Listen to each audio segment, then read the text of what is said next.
ಬಾಗಲಕೋಟೆ ನಗರದ ಕಿಲ್ಲಾ ಓಣಿಯಲ್ಲಿ ಛತ್ರಪತಿ ಶಿವಾಜಿ ಮಹಾರಾಜರ ಮೆರವಣಿಗೆ ವೇಳೆ ನಡೆದ ಅಹಿತಕರ ಘಟನೆಯು ಈಗ ದೊಡ್ಡ ವಿವಾದಕ್ಕೆ ಕಾರಣವಾಗಿದೆ.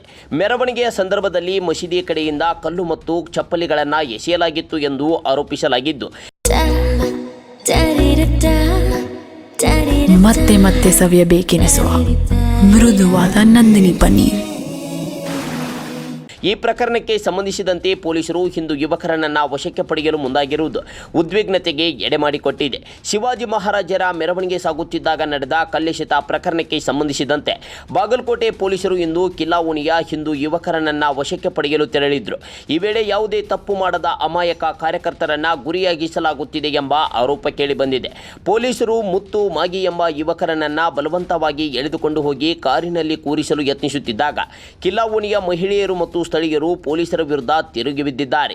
ಪೊಲೀಸರ ದೌರ್ಜನ್ಯವನ್ನು ಖಂಡಿಸಿದ ನೂರಾರು ಮಹಿಳೆಯರು ಕಾರಿಗೆ ಅಡ್ಡಲಾಗಿ ನಿಂತು ಬಂಧನವನ್ನು ತಡೆದಿದ್ದಾರೆ. ಮಸೀದಿಯಿಂದ ಕಲ್ಲು ಮತ್ತು ಚಪ್ಪಲಿಯನ್ನು ಎಸೆದ ಕಿಡಿಗೇಡಿಗಳನ್ನು ಬಂಧಿಸುವ ಬದಲು ಪೊಲೀಸರು ಅಮಾಯಕ ಹಿಂದೂ ಕಾರ್ಯಕರ್ತರನ್ನು ಗುರಿಯಾಗಿಸುತ್ತಿದ್ದಾರೆ ಎಂದು ಜನ ಕಿಡಿಕಾರಿದ್ದಾರೆ. ಕಿಲ್ಲಾ ಓಣಿಯಲ್ಲಿ ಬಿಗುವಿನ ವಾತಾವರಣ ನಿರ್ಮಾಣವಾಗಿದ್ದು ಹೆಚ್ಚಿನ ಪೊಲೀಸ್ ಬಂದೋಬಸ್ತ್ ನಿಯೋಜಿಸಲಾಗಿದೆ.